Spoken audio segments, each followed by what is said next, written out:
मैं पूछ नहीं सकती कि तुम कहाँ जा रहे हो। नहीं पूछ तो सकती हो, लेकिन अचानक ये दिलचस्पी क्यों? पहले नहीं पूछा इसका ये नहीं मतलब कि मैं पूछ ही नहीं सकती।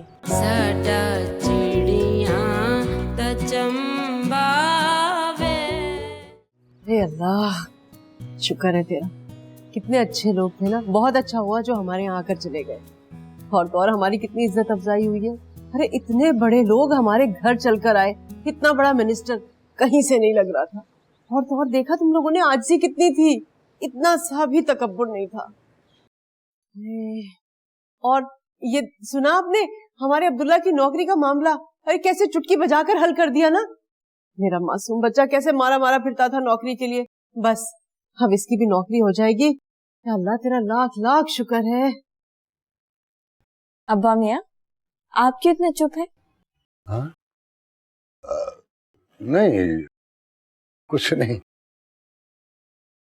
क्या हुआ, उन्होंने मेरी नौकरी के लिए मना कर दिया? नहीं ऐसी भी कोई बात नहीं है। तो फिर क्या मसला है? दरअसल वो यहाँ एक खास मकसद के लिए आए थे। कैसे मकसद से? दरअसल वो हमारे साथ रिश्तेदारी के ख्वाहिशमंद हैं और आज रिश्ता लेने आए थे। रिश्तेदारी? किससे? अब्दुल्ला से? नहीं। तो फिर मेहरू?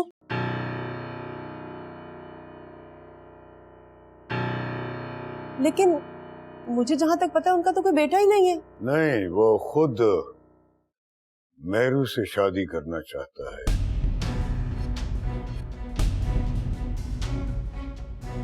और आज यहाँ रिश्ता लेने आए थे और मुझे इस रिश्ते पर कोई एतराज नहीं। मेहरू की शादी वहीं होगी।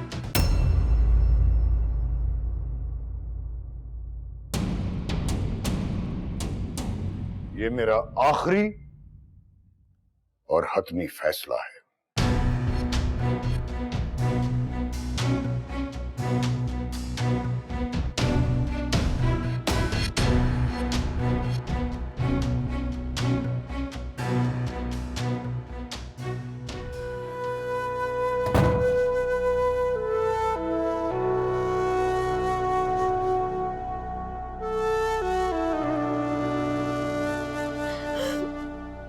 दरअसल औरतें हमारी इज्जत हैं और हमें उनकी इज्जत का उतना ही ख्याल रखना चाहिए जितना हम अपनी इज्जत का रखते हैं।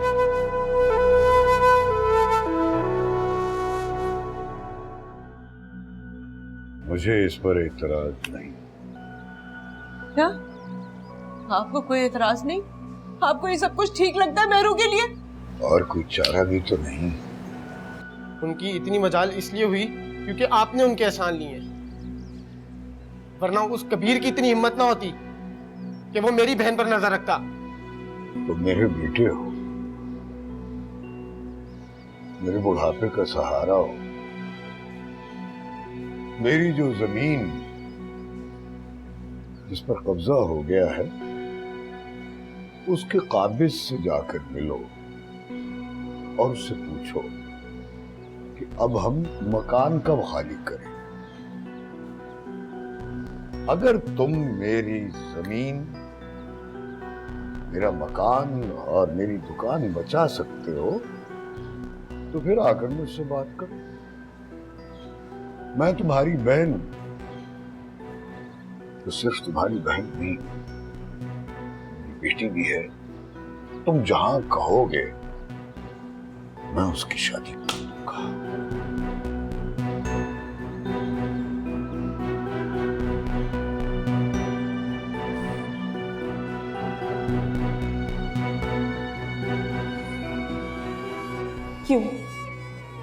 क्यों मिली तुम मुझसे? क्यों तुम्हें शौक है खुद का तमाशा बनाने का? क्यों? कोई इतना दोगला कैसे हो सकता है? ये क्या इंसाफ है मेरे साथ? क्या मैं इस इंसान की नजर में वो औरत नहीं जिसकी इज्जत की हिफाजत की जाए। अम्मा, मेरी बच्ची, अम्मा मत रो बेटा। ये क्या हो गया अम्मा? मैंने कुछ भी नहीं किया। मैंने तो तुम्हारी कोई गलती नहीं है बेटा, तुम्हारा कोई कसूर नहीं है। अरे ये तो मेरी गलती है, मेरा कसूर है जो मैं उन लोगों की नियत ना पढ़ सकी। कैसी माँ हूँ मैं कैसी माँ हूँ। अम्मा मुझे बचा लो अम्मा, मैं नहीं जाना चाहती। इतना सुन ना करे, मुझमें सहने की हिम्मत नहीं है। और बस बेटा बस, अब अभी मेरे से कहेंगी ना, अब अम्मा मेरे से कहेंगी ना। मैं बात करूंगी तेरे पास से, मैं करूंगी बात उनसे। मैं उनको समझाऊंगी कि मैं अपनी बच्ची के साथ कोई और ज्यादती नहीं होने दूंगी। तू देखना बेटा, मैं बात करूंगी तेरे अब्बा से। बस बेटा तू चुप हो जा मेरी जान, मेरी बच्ची।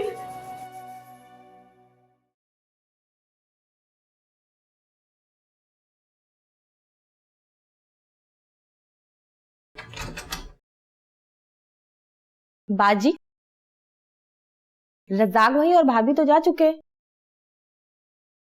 कब? कहाँ? जी मुझे क्यों बताएंगे? तैयार होकर गए, नए दूल्हा दुल्हन दावत में गए होंगे। क्यों, आपको भी जाना था साथ? तुम जाओ यहाँ से।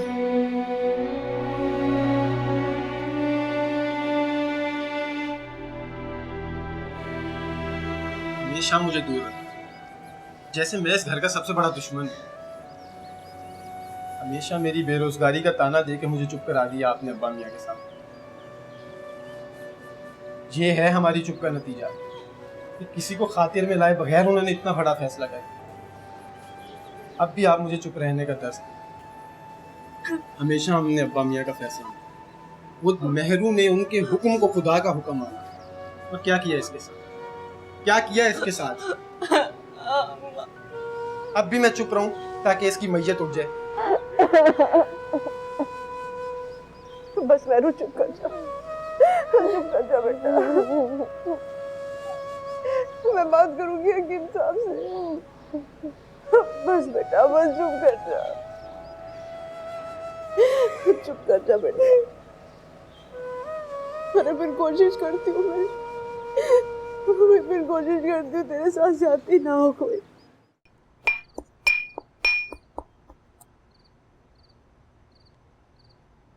हकीम साहब, आप इतना बड़ा फैसला कैसे कर सकते हैं? ये सब कुछ करने से पहले कम से कम सोचना चाहिए था। एक बार नहीं 100 बार सोचना चाहिए था आपको। जितना सोचना था सोच लिया बस। ऐसे कैसे? आपको पता है ना कि वो शादीशुदा आदमी है, उसका और मेहरू का कोई जोड़ नहीं है। तुम ये कह रही हो शादीशुदा लोगों की बात कर रही हो? तुम तो खुद चुबन बुआ से शादीशुदा मर्दों की बातें सुनती हो और ये रिश्ते देखती भी हो, और फिर उसकी इतनी उम्र भी नहीं है। जी आप कह रहे हैं हकीम साहब? अरे आप जो मेहरू के लिए अच्छे से अच्छा बर चाहते थे, ना खानदान में और ना खानदान के बाहर आपको तो उसके लायक कोई दिखता ही नहीं था। फिर आप कैसे कर सकते हैं इस तरह से हकीम साहब? वो उम्र में बहुत बड़ा है, आपसे कम से कम साल या 1.5 साल ही छोटा होगा वो। उसकी जो उम्र है ना वो अमीरी ने छुपाई हुई है। हकीम साहब शादीशुदा आदमी है, इतनी बड़ी उम्र का आदमी, आप नहीं कर सकते मेरी बच्ची के साथ इस तरह से। रहम करें उस पर। अगर आपको यही सब कुछ करना था ना तो मुझे बता देते, मैं उसे घर में बिठा के रखती और फिर कर देती किसी रनवे के साथ उसकी शादी में। बकवास मत करो, तुम्हारी औकात क्या है? तुम्हें जरूरत कैसी हुई मेरे साथ इस तरह बात करने की? तुम चलाती हो इस घर को, सारा खर्चा तुम करती हो। क्या क्या पापड़ बेलने पड़ते हैं, एक दिन 1 घंटा ये घर चलाकर देखो तुम्हें पता चल जाएगा। पहले तो बाजार वाली दुकान से 1000-1500 आ जाता था, काम चल जाता था। अब यहां कितने मरीज आते हैं तुम्हें खुद पता है। कहां से लाता हूं इस घर का खर्चा पूरा करने के लिए। और फिर मैंने कोई बुरा फैसला नहीं किया। अच्छा, जो किया तुम लोगों की भलाई के लिए किया। अगर वो मिनिस्टर मेरी मदद ना करता तो इस वक्त सड़क पर होती तुम और तुम्हारी बेटी। तुम फाकों से डरती थी ना, सर पर छत भी नहीं रहनी थी, इज्जत खाक में मिल जाती तुम्हारी। और फिर तुम मेरे फैसले को मानती कि हाँ अच्छा फैसला किया है। और फिर उस मिनिस्टर में खराबी क्या है? अच्छा भर दे रहा हूं, अमीर आदमी है, ऐश करेगी तुम्हारी बेटी, फरीसा की तरह नहीं कि रोती हुई पीटती हुई रोज मेरे पास आ जाती है। अच्छी जिंदगी गुजारेगी वो भी, और हमारे हाल भी अच्छे रहेंगे। जाओ जाओ जरा बाहर देखो जाकर किस तरह लोग झुक झुक कर सलाम करते हैं। सब कहते हैं इनके घर मिनिस्टर साहब आए थे। अब अगर रिश्ता हो गया तो सोचो कितनी इज्जत होगी मेरी, हमारी। तो ये कहिए, इस बार अपने बुलंद मकाम के लिए अपनी बेटी को बेच रहे हैं आप? जाहिल औरत, तुम्हारी समझ में बात नहीं आती, रोने बैठ जाती है। देखो बिरयानी बनाई है मैंने, अब गिराना मत इसको बिल्कुल भी, सही है ना? आराम आराम से खाना, तुम्हारी माँ ने अभी सफाई की है। अब दे रही हूँ बच्ची, सब्र तो कर ले। ये खाला मैं काम करके आ तो रही थी, बना लेती खाना। नहीं बेटा, मैंने कहा तुम सफाई कर रही हो तो आज खाना मैं ही बना लूं, तुम्हारे लिए निकालूं बिरयानी। अब तुम लोग जाओ, जाके बाहर बैठ के आराम से खाओ, और देखो गिराना नहीं। ये लो देखो बड़ी वाली बोटी। बस बस बस। अब जाओ अपने बच्चियों के साथ बैठ के खाना खाओ। अरे जाओ ना। वाह वाह, बिरयानी खाएंगी। अस्सलाम वालेकुम। कहीं जा रही हो क्या? अब जी आंटी, वो अम्मी की तरफ जा रही। अच्छा, रात को तुम और जर कहीं गए थे क्या? जी आंटी, वो जर के दोस्त ने हमें डिनर पर इनवाइट किया था, वहीं गए थे। कब गए? मुझे क्यों नहीं बताया? अच्छा, जर ने तो मुझे बताया था कि आपको पता है। हाँ पता था, लेकिन कल ही जाना है ये नहीं मालूम था। खैर तुम छोड़ो, जाओ। तुम्हें कोई लेने आ रहा है या मैं नरीना से कह के छुड़वा दूं तुम्हें? अरे नहीं, वो जरक आ जाएंगे। अच्छा ठीक है, कमरा तो तुम्हारा लॉक है, तो आने के बाद तुम खुद ही सफाई करवा लेना। अब मैं दरवाजा खोल जाती हूँ। तो लॉक क्यों किया था? तुम्हारी गैर मौजूदगी में तुम्हारे कमरे में जाने की मुझे कभी जरूरत महसूस नहीं हुई, या तुम यहाँ किसी को चोर समझती? अरे नहीं आंटी, आप कैसी बात कर रही हैं? वो तो मुझे जैक ने कहा था कि दरवाजा लॉक करके जाओ। शादी से पहले तो उसने कभी दरवाजा लॉक नहीं किया, अब ऐसी क्या खास बात है? आंटी वो मुझे कह रहे थे कि उनके कोई जरूरी कागजात कमरे में पड़े हुए हैं, तो दरवाजा लॉक करती हुई जाना। तो फिर लॉक ही रहने दो, वापस आ जाओ तो अपनी निगरानी में सफाई करवा लेना। जी, अल्लाह हाफिज।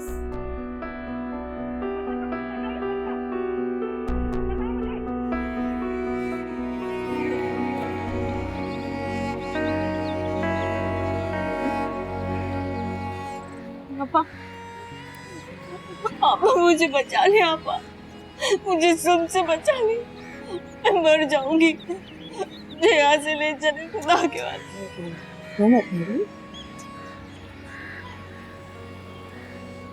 चुप हो जा, रो मत जा। ऐसा भी क्या हो गया? रिश्ता ही तो आया, और कोई पहली दफा थोड़ी है तुम्हारा रिश्ता कि तुम इतना उजड़ के बैठी हुई हो। उजड़ी तो गई हूँ अपने अब्बा मियाँ के हाथों, जिन पर मुझे इतना मान था। क्या हुआ है बताओ तो सही, रोई जा रही हो, किसका रिश्ता है? आपको नहीं पता? नहीं मुझे नहीं पता, अम्मा ने भी नहीं बताया, इसलिए तुम्हारे पास आई। और तुम होकर रोई जा रही हो और मैं उलझे जा रही हूँ। मिनिस्टर साहब का रिश्ता है मेरे लिए।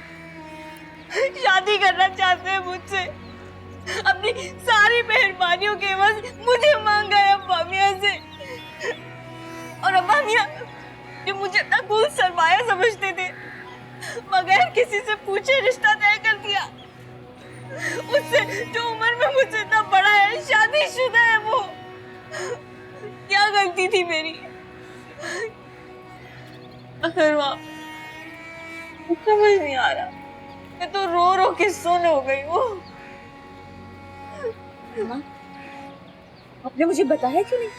कैसे होगा ये? कौन करेगा? अब्बा को समझा।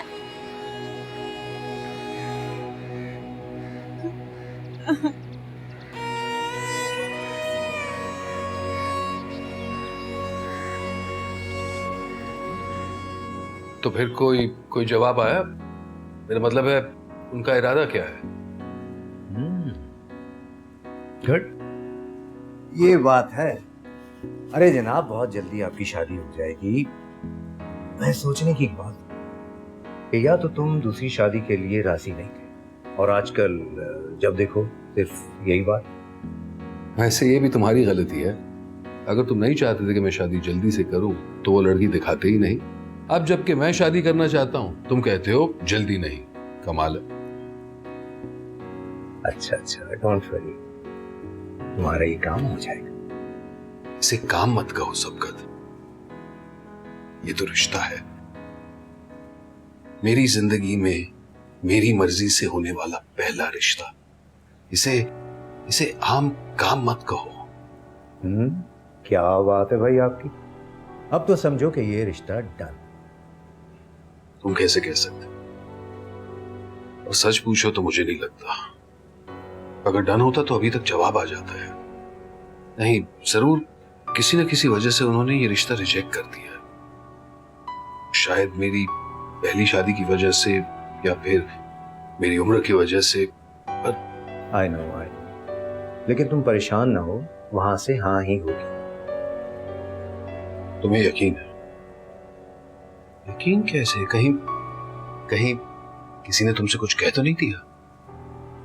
वेल, अभी तक तो नहीं, लेकिन मुझे पूरा यकीन है कि फैसला तुम्हारी फेवर में ही है। ट्रस्ट मी यार।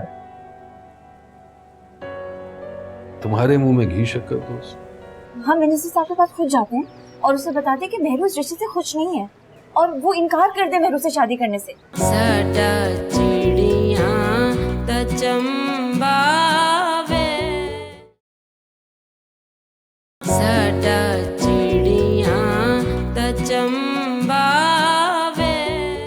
आखिर अब्बा मियां ने ऐसा फैसला क्यों किया?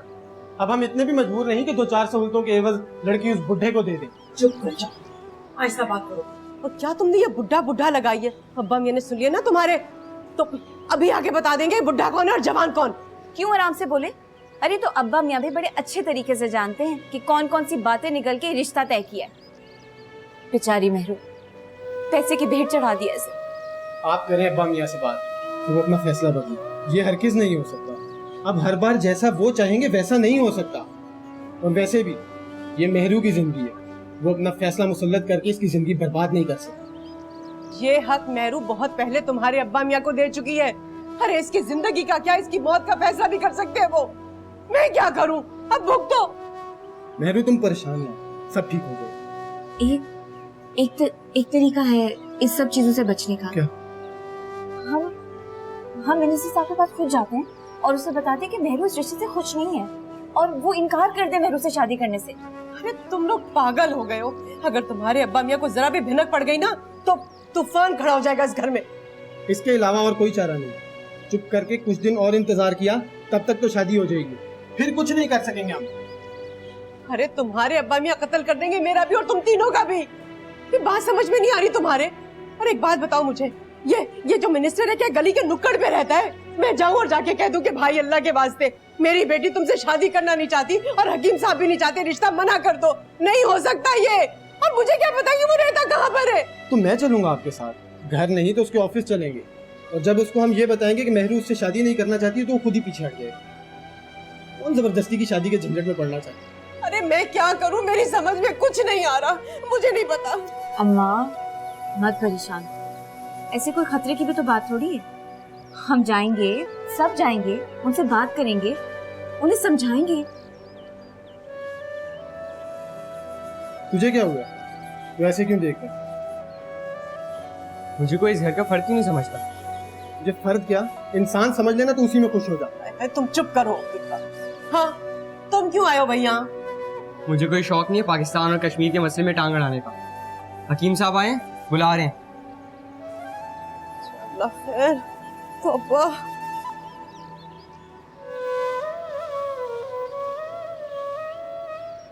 तुम परेशान ना हो, कुछ नहीं होगा, बात कर लेंगे लोग, परेशान नहीं हो। पापा, आप असद को इत्ला कर दें, उसे बुला लें। अब पापा, खुदा के वास्ते मेरी जिंदगी मुझे वापस दिला दे, बचा ले। रो मत। असद को बचा दे। अस्सलाम वालेकुम हकीम। वालेकुम अस्सलाम। नबी बख्श कैसे हो? अल्लाह का शुक्र, जमीन वापस मिल गई। कितने सालों से इस पर आस लगा के बैठे। हाँ, अरसा ही हो गया अपनी जमीन को लहलहाते हुए नहीं देखा, आंखें तरस गई थी। हकीम साहब कब हाल चलाओ? आज ही से काम शुरू कर दो। इस बार गंदम अपनी ही जमीन की खाएंगे। हाँ, काम बिस्मिल्लाह करो।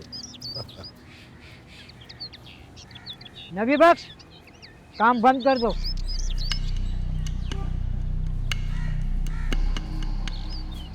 अपनी जमीन की जो फसल होती है उसका मजा ही। सलाम बड़े मियाँ। सलाम। हम यहाँ क्यों आए? मैं अपनी जमीन देखने आया हूँ, अब तक तेरी नहीं हुई है। कैसी बातें कर रहे हैं? कागजात हैं मेरे पास। तो बड़े मियाँ, जाके असली कागजात लेके आओ। मेरे पास कागजात जमा करा के फुल टाइम पे अपनी जमीन करा लो। मैंने अपने आदमी के हाथों खुद तुम्हें कागजात भिजवाए हैं, और अब तुम ऐसी अनाप शनाप बोल रहे हो। जो कागज तुमने भेजे थे ना, उसकी वजह से तुम जमीन पे खड़े हो। आखिरी कागजात सूद पे अटके हुए हैं अभी तक। वो ला दो, फिर सारा कब्जा खत्म। समझ आई?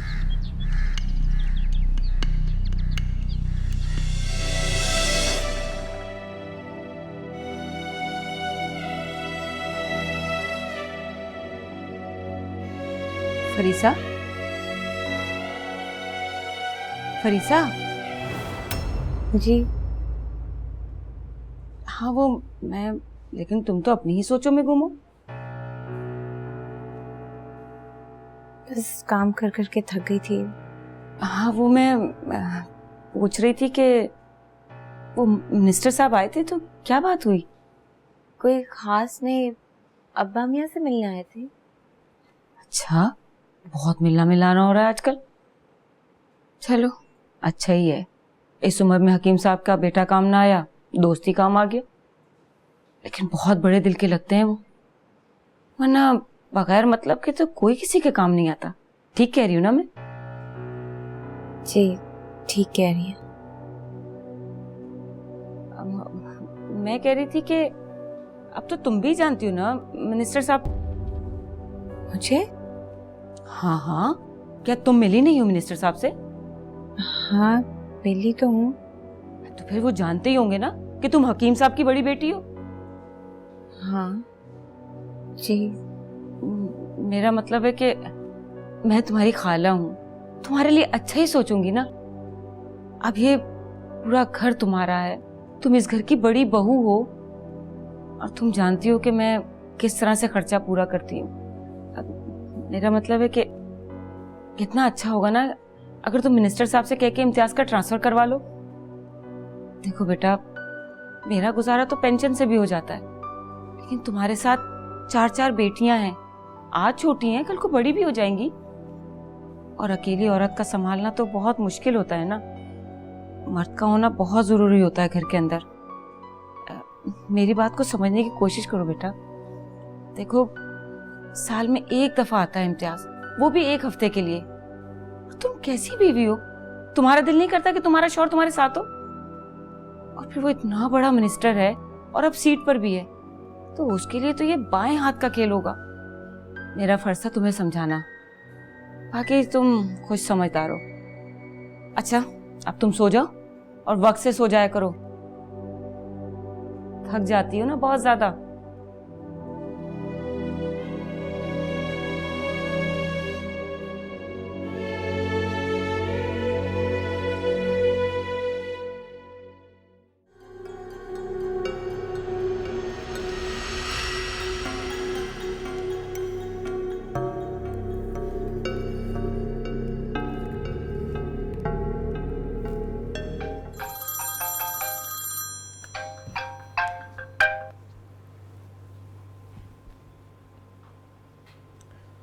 हेलो जी भाभी, खैरियत? आपने कॉल की थी?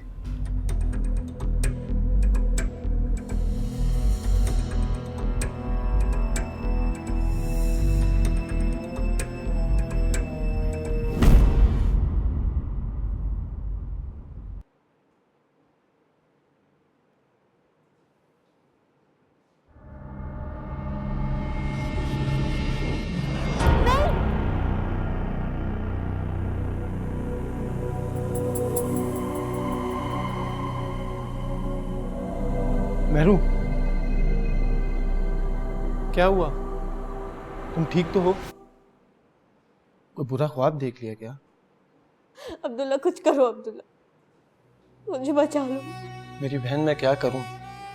तुम्हें पता है अब्बा किसी की नहीं सुनते, मुझे तो कुछ समझते ही नहीं। मेरी इतनी सी भी हैसियत नहीं कि मैं उनके सामने जाके कुछ बोल सकूं।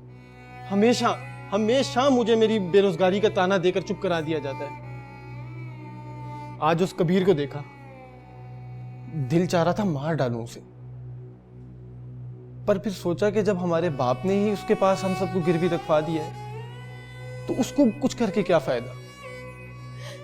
पर मैंने तो हमेशा इस घर के लिए कुर्बानियां दी है ना, हमेशा सबके काम आई हूं मैं, फिर मेरे साथ ऐसा क्यों कर रहे हैं वो? क्या मैं एक अधेड़ उम्र का मर्द सब करती हूँ? ये किस्मत लिखी है मेरे बाप ने मेरे लिए। अब्दुल्ला, तुमने मासूमा का कितना साथ दिया था ना, मेरे लिए स्टैंड नहीं ले सकते क्या? तुम क्यों नहीं समझती मेरी बहन कि वो तुम्हारी नहीं, आज भी अपनी किस्मत का फैसला लिखने जा रहे हैं। तुम रो मत, मैं पूरी कोशिश करूंगा कि वो अपना फैसला बदल दें। तुम रोना बंद करो। तुम में और मासूमा में कोई फर्क है? कुछ नहीं कर सकते तुम, कोई कुछ भी नहीं कर सकता। सब बातें करते रहते हो तुम लोग।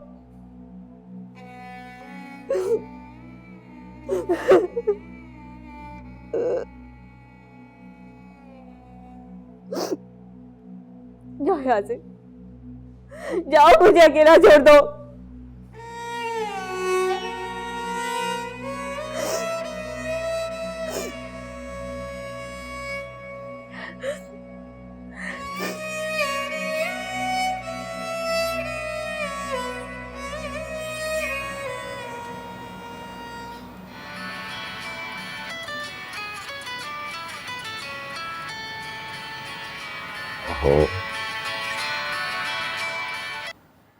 हेलो, अस्सलाम वालेकुम हकीम साहब, कैसे मिजाज हैं आपके? हकीम साहब, आपने तो हमें पेंडिंग में ही रख दिया। आपके जवाब का कब से इंतज़ार है हमें। जी मैं आपसे इसी सिलसिले में बात करना चाह रहा था, लेकिन अरे लेकिन क्या हकीम साहब, लेकिन आप मुझसे बात करना चाहते थे और मैंने खुद ही आपको कॉल कर लिया। तो फिर बताएं कब आएँ आपके घर? कहीं ऐसा तो नहीं है कि आप अपनी बात से पीछे हट रहे हैं?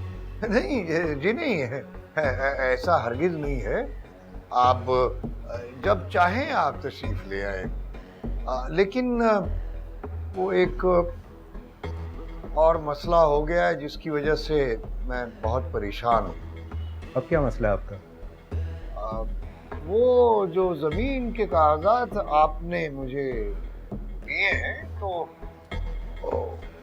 उनके मुताबिक तो अभी ज़मीन मेरे नाम नहीं हुई। जी जी जी, आपके ज़मीन के बाकी पेपर्स मिले हैं अभी मुझे। हकीम साहब देखिए, हमने आपकी ज़मीन पर लाखों खर्च करके कब्जा उतारा, पूरे 25 लाख रुपए खर्च हो चुके हैं आप तक, और आज उसकी लास्ट पेमेंट करना थी, वो भी हमने कर दी है। तो अब हम आपके घर आ ही रहे हैं तो वो पेपर्स भी लेते आएंगे, ठीक है ना? हाँ जी जी ठीक है, बिल्कुल ठीक है, बहुत शुक्रिया आपका। चलिए ठीक है, मुलाकात होती है आपसे। खुदा हाफिज। वो उन्हीं के पास है वो असल कागजात, हम ऐसे ही घबरा गए थे। Good morning. बेटा नाश्ता करके जाओ। अम्मी नाश्ता तो मैंने कर लिया है, मुझे ऑलरेडी बहुत देर हो रही है। ठीक है, आप आराम से नाश्ता करें, लंच इकट्ठे करते हैं। ठीक है ठीक है, खुदा हाफिज। अपना बैग। ठीक है, खुदा हाफिज। हाफिज। अस्सलाम वालेकुम। मासूमा जी।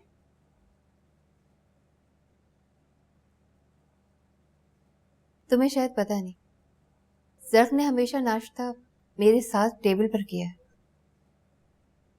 मैं जानती हूँ वो तुमसे बहुत प्यार करता है, लेकिन तुम ये मत भूलो कि वो मेरा बेटा है, मेरा अकलौता बेटा, जिसे मैंने बहुत मुश्किलों से पाल कर बड़ा किया।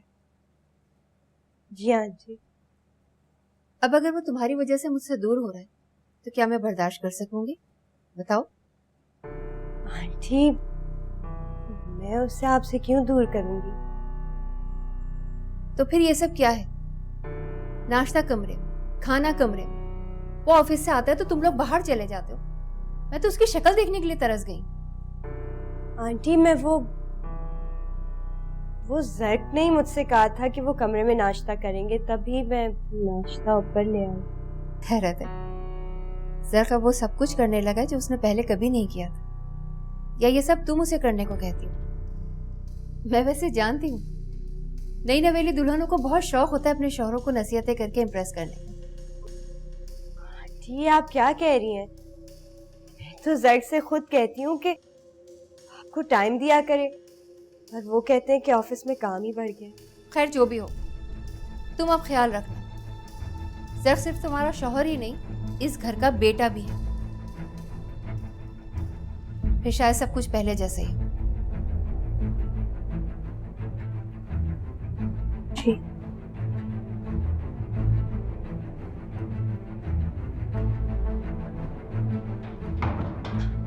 जो फैसला मैंने किया वही होगा।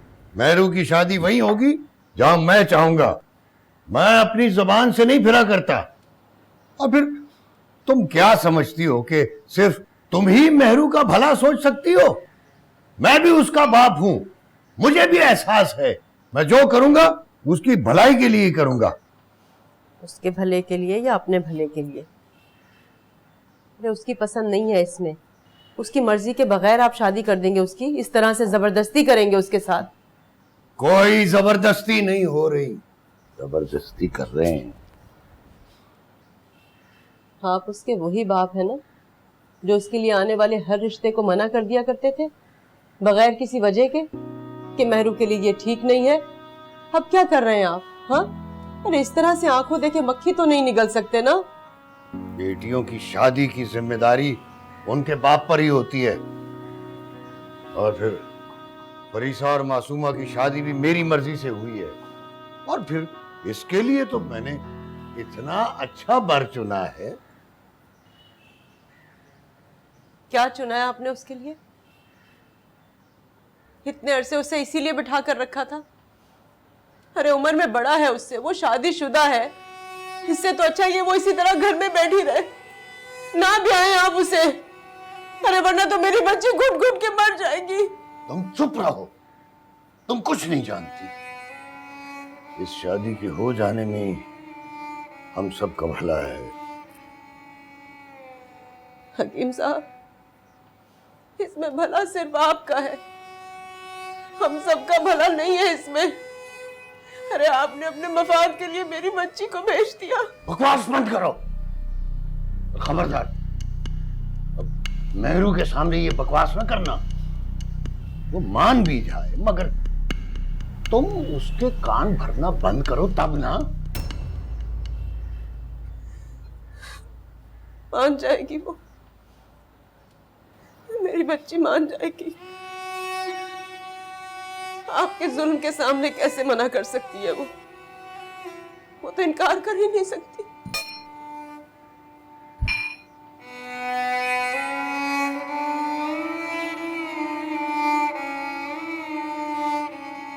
हकीम साहब, खुदा से डरे। खुदा बेटियां इसलिए नहीं देता कि उन पर इस तरह से बेजा हुकूमत की जाए। रहम कर दे, रहम करे मेरी बच्ची पर, रहम करे इस पर।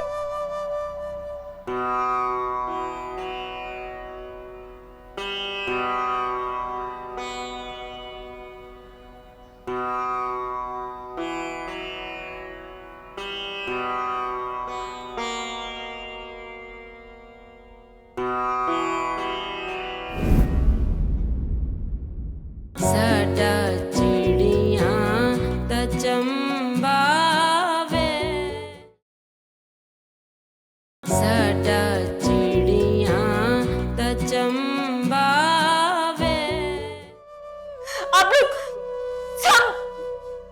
सब कैसे मिले हैं? लेकिन आप तीनों मिलकर भी मुझे नहीं बचा सकती, क्योंकि आप तीनों भी अब यही चाहती हैं। पर एक बात कान खोलकर सुन ले, मैं हरगिज़ किसी हाल में ये शादी नहीं करूंगी। तुम हर हाल में ये शादी करोगी।